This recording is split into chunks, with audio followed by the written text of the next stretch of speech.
Welcome to the Y special on India. This is the Y Pakistan और आज हम discuss करेंगे इंडियन इलेक्शंस और बहुत बड़े अपसेट्स आ रहे हैं इंडिया से। 640 मिलियन लोगों ने इंडिया में वोट किया या वोटर्स हैं। Obviously India is the largest democracy in the world. जिस तरह से इलेक्शंस हुए हैं it's just shocked many people, not because of कि कांग्रेस ने अच्छा किया है, बिकॉज बीजेपी ने बुरा किया है, and that is the crux of the matter. Congress जो बीजेपी जो थी विच हैड अ 400 गारंटी, जो उनका स्लोगन था, they come out, they came up with 232 seats, around 240 seats लिए हैं बीजेपी ने।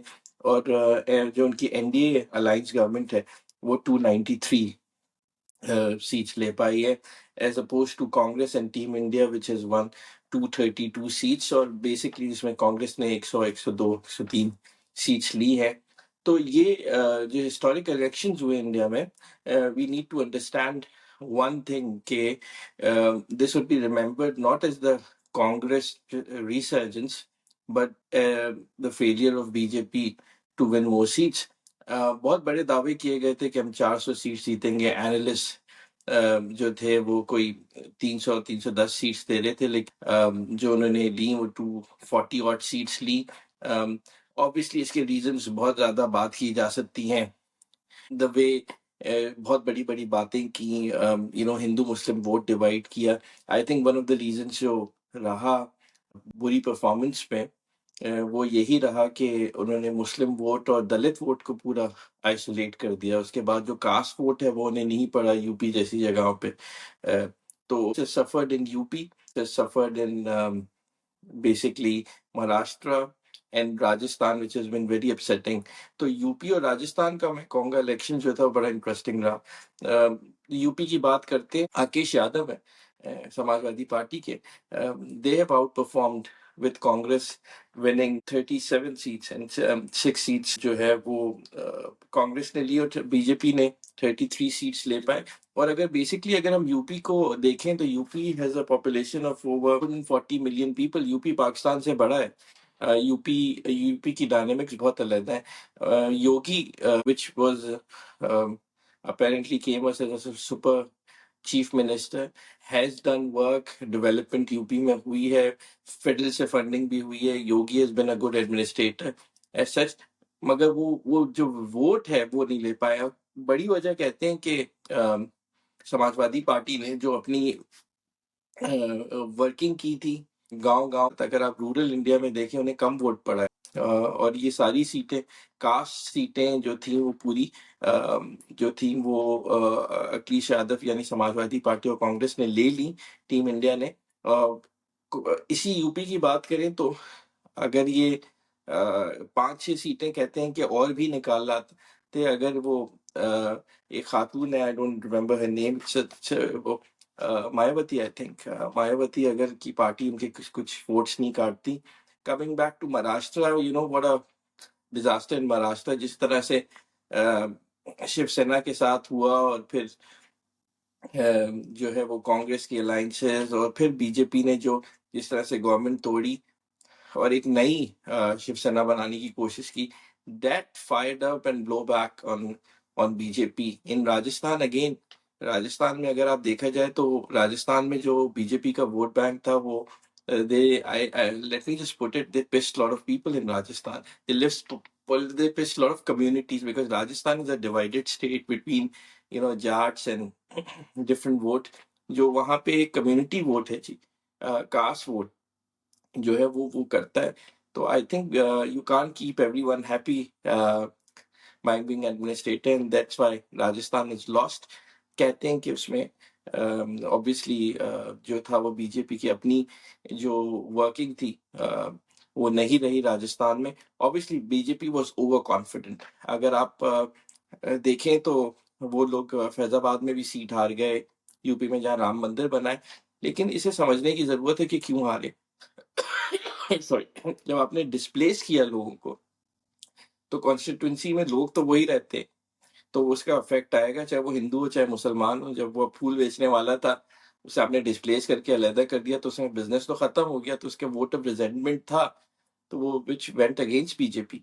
अनदर एस तो बीजेपी शायद फैजाबाद की सीट हार जाए, लेकिन उसकी वजह से 10-15 सीट्स निकाली भी होंगी नेशनली राम मंदिर की वजह से।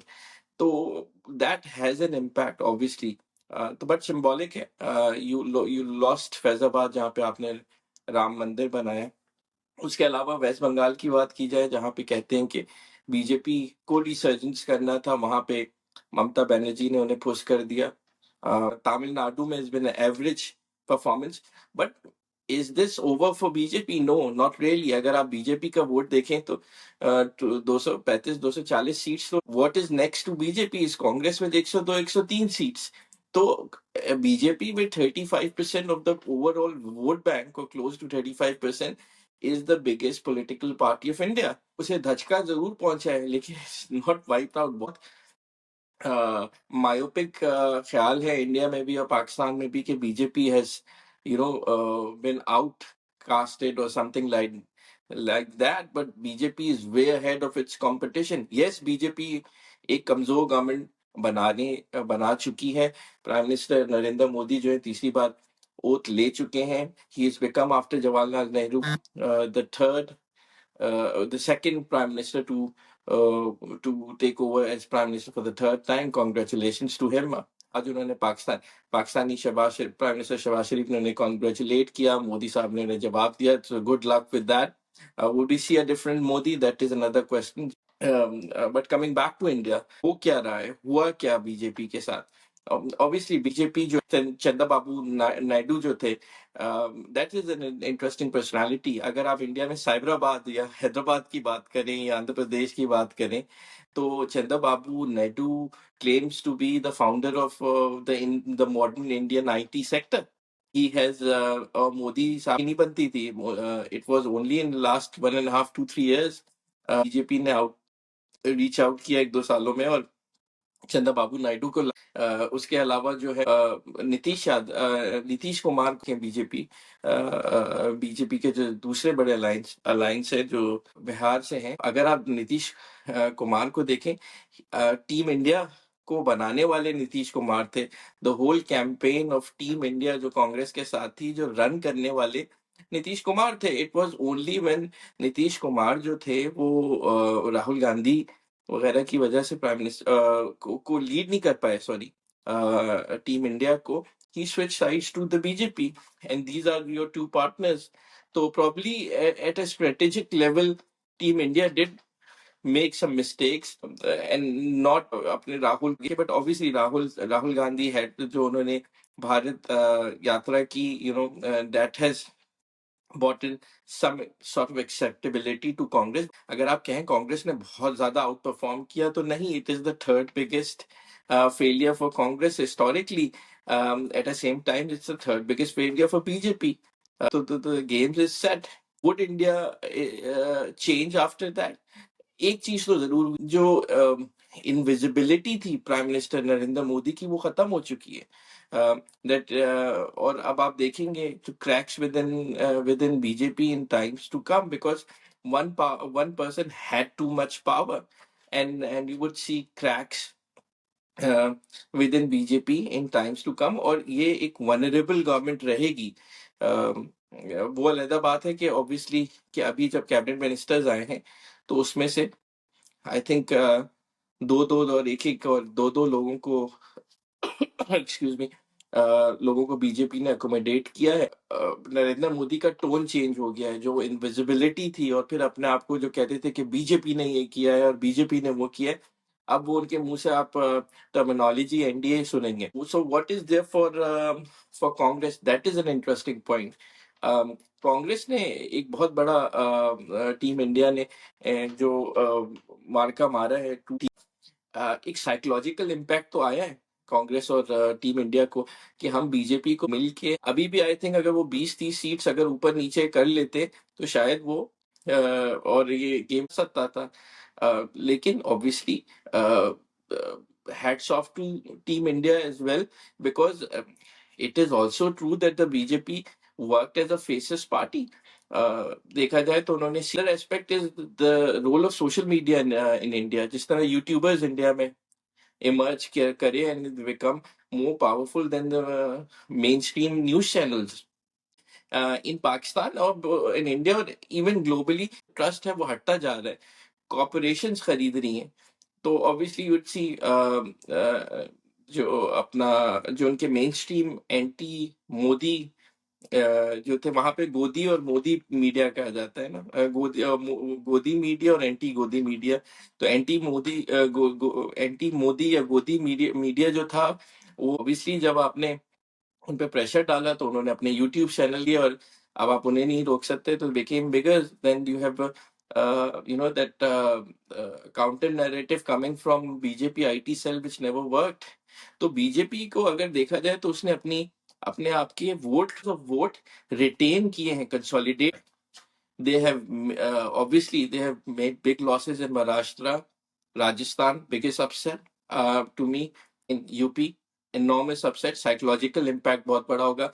योगी साहब का क्या फ्यूचर जाएगा, that is to be seen, but I think that is बहुत बड़ा एक न्यूज है इंडिया से which needs to be discussed। Coming back to how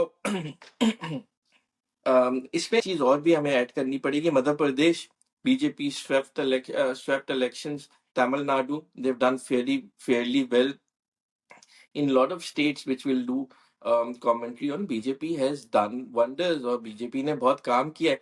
game पलटा है यूपी गुजरात से, महाराष्ट्र से, तमिलनाडु से भी मैं कहूंगा, वेस्ट बंगाल से, ये कोई 5-6 स्टेट्स हैं जहां से गेम बदला है। अब क्या होगा इसके बाद, किस तरह से आगे गवर्नमेंट बढ़ेगी, that remains to be seen, but it could remain a weak government। Choice of cabinet ministers बहुत ही इंटरेस्टिंग है। My personal favorite is Nitin Gadkari, who is a wonderful man who has delivered for BJP। RSS के shadow से आए में closest person to the sun, he has come to the cabinet। Indian foreign minister जो है वो वापस वही Indian foreign minister है। उसके अलावा जो है वो नए मिनिस्टर्स भी आए हैं गवर्नमेंट में। I think it be a weak government to come with it. BJP को बहुत सारे कॉम्प्रोमाइजेस करेंगे।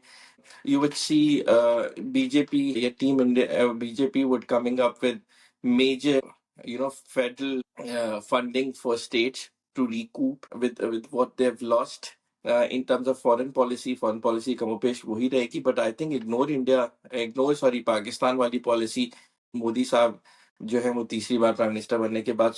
और एक जो बहुत बड़े दावे किए थे मोदी जी ने कि 400 या बीजेपी ने 400 पार, इस बार 400 और पार वाली बातें और कॉन्स्टिट्यूशन बैकफायर हो गया है। Absolute power corrupts absolutely, that is ये हमेशा से एक चीज। And the way BJP has performed in power, I don't think that deserves any other comment।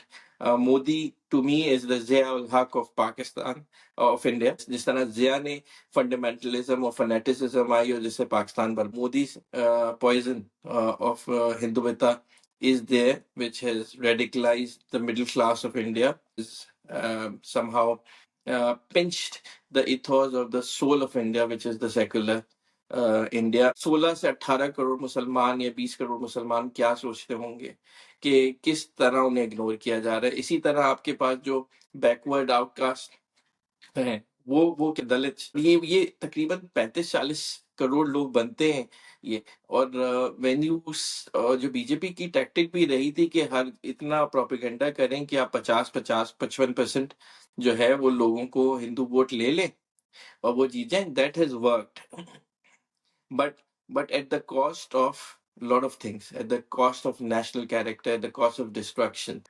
It has hurt India। अगर आप इंडिया की ग्रोथ मॉडल की बात करें, to me India would have grown 5%, 8 to 6%, 7% with regardless of any other government। No doubt that the BJP government has worked wonders on national security। National security की बात की जाए तो BJP has taken tough decisions। Even उनके जो मुखालिफ लोग हैं वो भी इस बात को मानते हैं।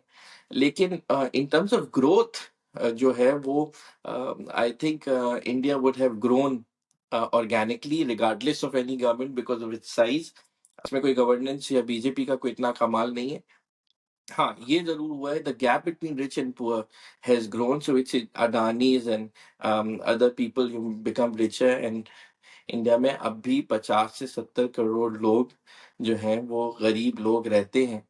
मिडिल क्लास उनकी बड़ी है, लेकिन बहुत बड़ा ये गुर्बत है इंडिया में। In 2-3 years, you could see political instability if things go south. This is a very thin rope to walk on for BJP. For Congress, lessons to be learned. They need to consolidate further, make the right alliances, and go ahead. Would they win the next elections? बहुत time है. But there would be one thing, there would be an opposition in India. किसी दोस्त ने कहा box India में लगता है oxygen ज्यादा हो गया है रहने में. बहुत खुशी की बात है. So this is the why Pakistan signing off. Thank you.